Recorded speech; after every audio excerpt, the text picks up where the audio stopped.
go down, you want to try to drop your nut sack on the bar. Okay. All right, so it's more of a flare instead of a sitting back. Now, what I want you to do is grab the center of the bar first. That keeps your shoulders square. What's happening now is you're going like this. Look at my shoulders. All right, see how my shoulders are tilted? And then you're grabbing here, and your shoulders stay tilted the whole time. So if I go down here, see how my shoulders are square? Yes. Then I grab, slide out, grab.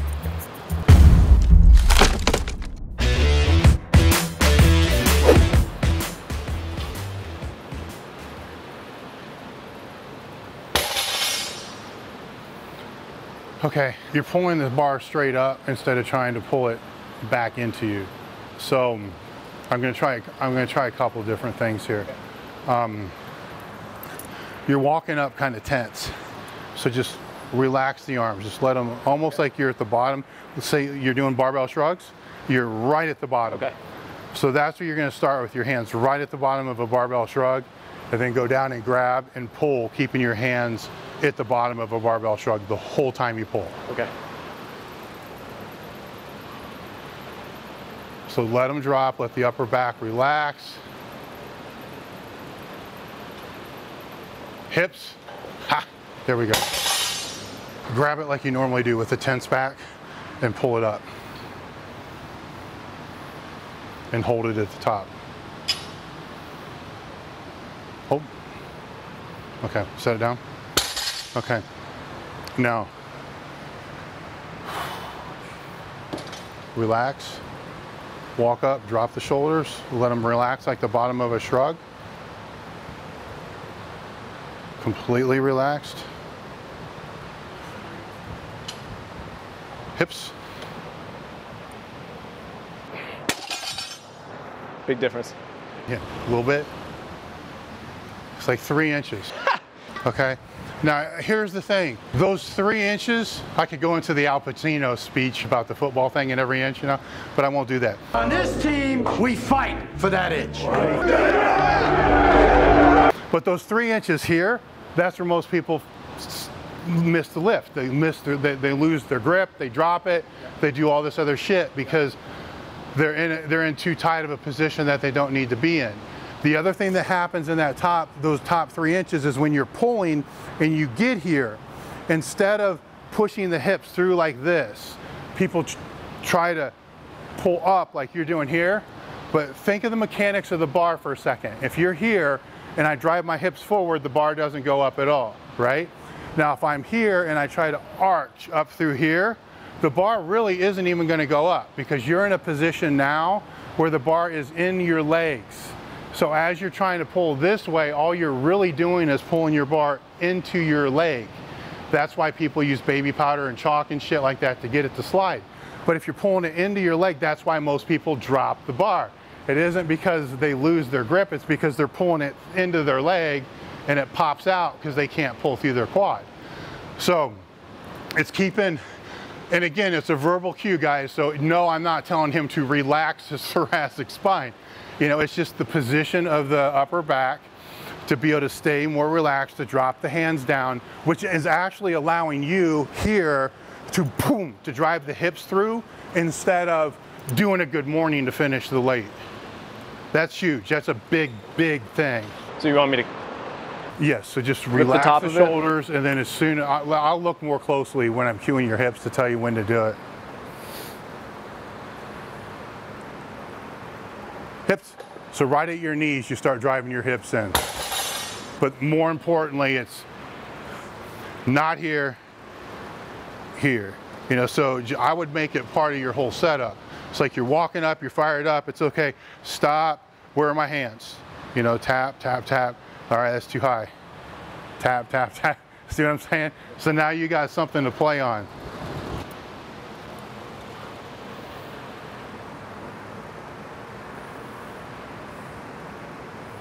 Tap the hands. Nope, nope, nope. Tap your hands on your quads. Tap, tap. Can you tap lower? There you go. Hips. Good. I felt something different on that one. I felt a snap. Put your belt on. Off the bar, off the bottom, because I was in the correct position where I feel like I'm holding it here and it depresses automatically. Then I try to pull it back up, as opposed to letting the big fucking muscles, which are your ass and your hamstrings, be the prime movers. Yeah. I'm trying to use the intrinsics to restabilize the bar. Yeah. That one, it just felt like the snap off the bottom. I heard the bar go. I've never heard that before. Let's use your belt this time. Do you have a deadlift bar or a regular bar? Got just the Texas bar. Okay, okay. Then I can teach you how to use a Texas deadlift bar, but there's no point if you don't use it when you train. Because you can pull the slack out of the bar. Yep. We'll still try it. Let's see what you do here. You definitely use your hands to tap because you forget. I have a ritual on the bench press. It might be shit, but I at least had a ritual. Squat, I have a ritual. Deadlift, I don't have a ritual because, again, all these different variations that I'm using. You know, we bench press at least once a week. We squat at least once a week. Once every month, I take something from the ground, so the ritual is off. And then when we match the trap bar and all this other shit, the ritual is different. Yeah, but I think just making that Yeah, the trap bar you don't have a problem with. Try a modified sumo. Okay. And do the same thing. Tap your hands and get everything to come lower. Hands on legs. Get them, no, you didn't get them lower. All you're doing is tapping. Tap, let them fall lower. Okay.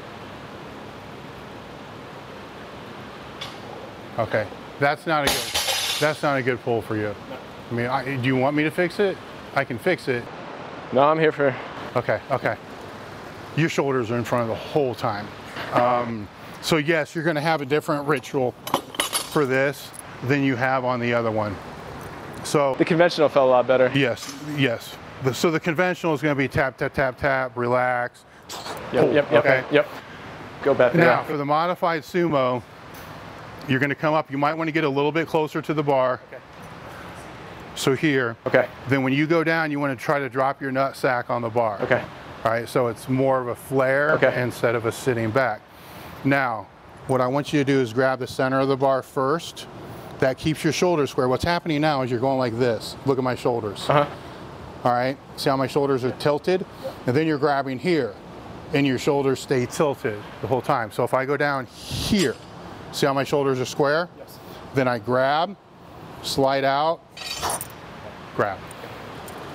A little closer to the bar, even more. Set your ball sack on the bar and center grab the bar to keep your shoulders square.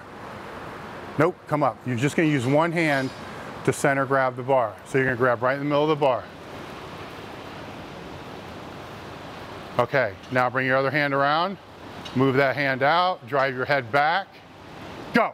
Okay, that's better. Okay, the next thing that we need to do here is as soon as you start pulling the bar, I want you hear that? Okay, so you're gonna be here, center, grab, grab, hear that? After you hear that click, then pull. Get the click first, then pull. Up a little closer. Center grab. Hands even. Click. Pull. Okay, good. Okay. Now we have the lower body doing what I want it to do. The upper body is still not where I want. When you start to pull and you start coming up, I want you to think about taking your traps and smacking them against the back wall. Right from the beginning. I mean, that's gonna start the pull. Hit the click and then throw your traps against the back wall. So I'll cue traps. Okay.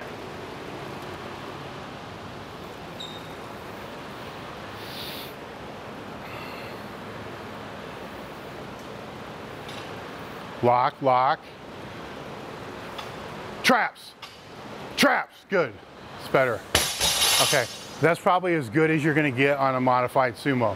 You are not built to do this sumo.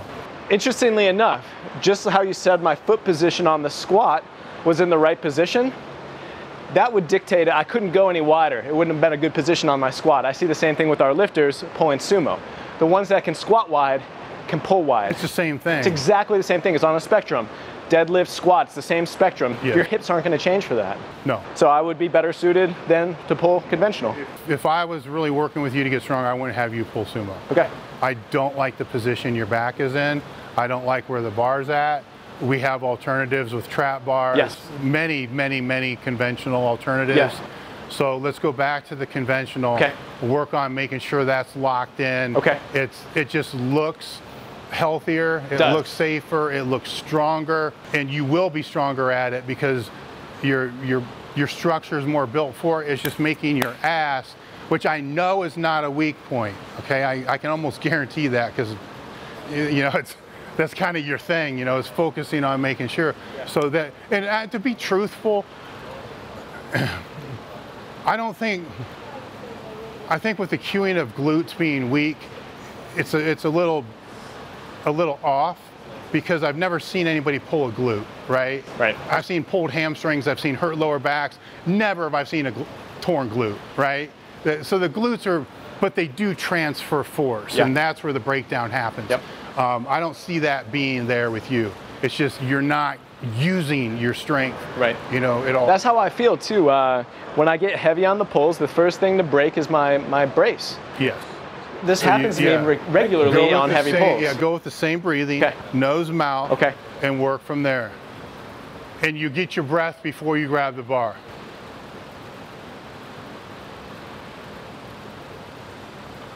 Traps the wall. There you go. Good. That's a deadlift right there. That's a deadlift. So we'll reinforce I felt that same thing here. Yeah. That nose and then mouth game changer. Huge. Game changer. It's huge. If I took nothing else away from that, you know what? I would like to have that on the bench as well. Yes. Well, here's the tricky thing on the bench. It depends upon the person. I learned this with Casey Williams trying to fix him. Yeah. He was really weak at the bottom, and Matt Smith and I we filmed it. It was like an hour and a half. We couldn't fucking figure it out. And then I just kind of threw my hands up in the air and said, fuck it, breathe into your chest. Fixed it. All right, because it brings your chest higher, which shortens the bar path. Right. You know, so me personally, I do when I bench through the nose and then the mouth. I do.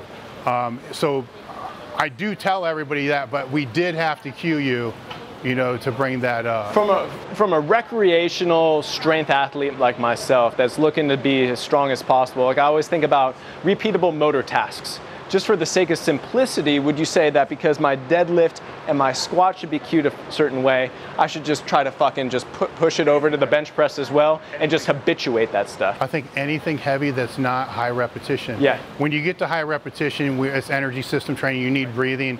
And I don't want to get involved in all the online debates about belly breathing for running and all the other stuff. I just know for myself, it's just too fucking exhausting.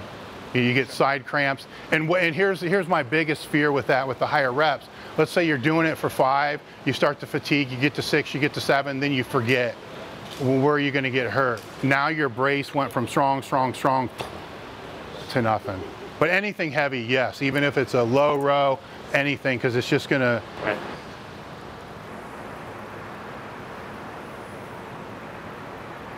Traps to the wall, go.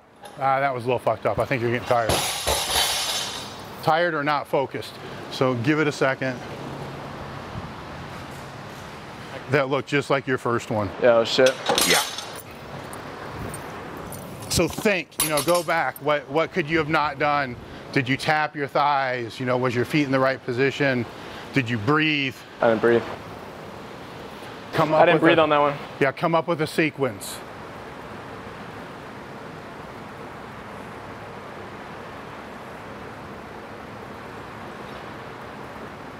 There it is.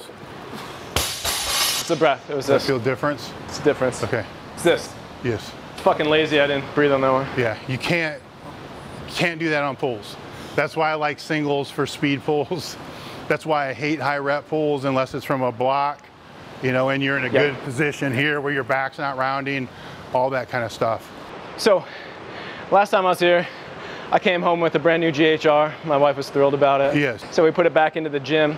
Last year, I was over at JL's place. I fucking sucked at the GHR. He was like teaching Helen Keller to read with me doing this move. I've gotten it to the point over the last 5 months where I can do sets of 20 perfect GHRs. And I've seen that a big carryover between linking my hamstrings and my lower back. Previously, we do a little bit of lower back training, but we just didn't have the means to do any serious loading of the glutes plus the hamstrings and the lower back together. That's something new that I put into training. Do you think that's something that I should keep in terms of accessory work? Because we've been doubling down on it. Yes, I think that for many, I mean, everybody I work with out here, these are, I forgot what you called it in my training, but they're mandatory. They have to do 3 sets of glute ham raises every session when they warm up.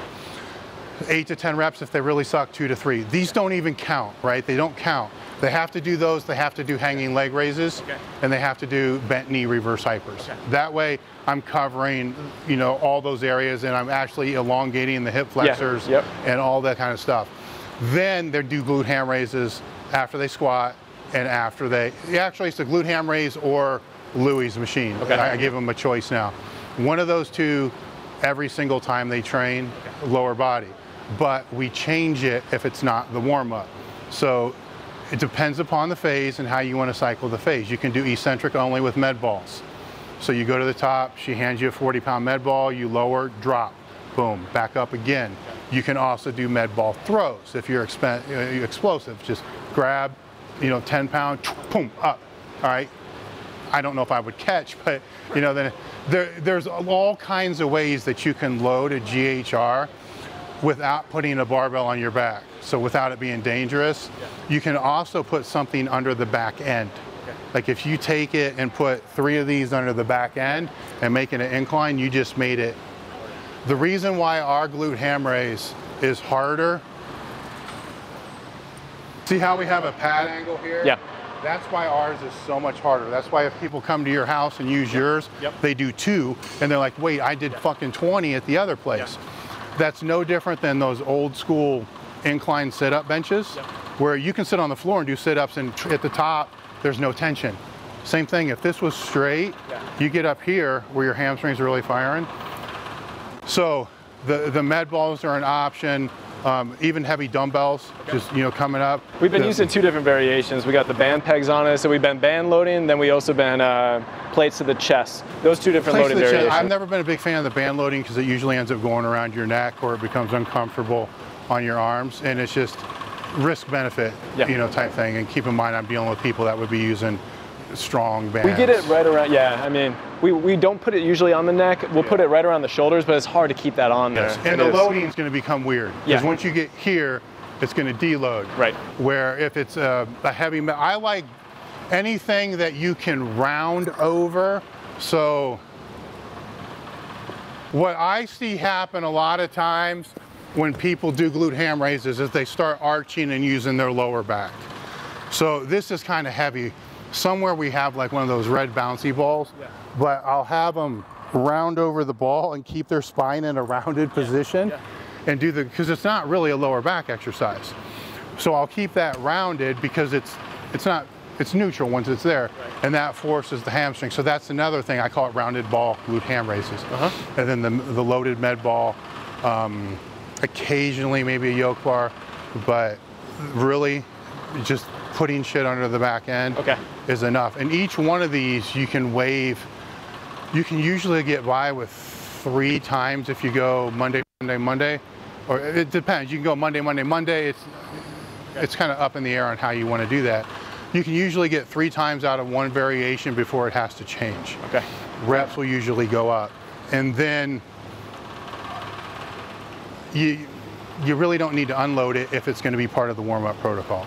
Now, if it's not part of the warm-up protocol, then you're going to want to have a 3-week just body weight. So I've been in programming, I've been putting it in as a finisher because I always love to drive blood flow into the lower back after putting something heavy on your back or pulling something heavy from the ground. But we might put those into the warm-ups then, almost in that activation phase, where instead of doing glute bridges or something, we go a little bit more hardcore and we actually get higher end activation from here. Or both, because this, for many people, this is going to be hard. You know, but what they need to understand, if it's part of the warm-up, if all you can do is 1, just do 1. You know, this is not to take it to failure because they're going to do it again. You know, they're going to squat, and then usually if their hamstrings are weak, which is normally the case, it's 20% upper back, 80% usually hamstring. I started with a big band around here and around my chest to help out of the bottom aspect of that lift. Yeah. And I shed those bands very, very quickly in a matter of 3 to 4 weeks. Yeah. Back into body weight and then straight into loading. But that was how I got my start, at least hitting repetitions with it. And it worked really, really well, just simply around there and around my chest. Yeah, you just keep taking it up. We used to have it probably this high. I mean, the machine, we had to step on it or it was going to flip over. And we're talking like Matt Smith, who's 340 pounds doing 8 reps. Yeah. So there's always a way. And we didn't have a way to come off of it at Westside because it's really all we had. Now I got Louie's thing, and what we found, if they can't do a glute ham raise and we put them on that thing for a couple weeks, they can do 10 glute ham raises.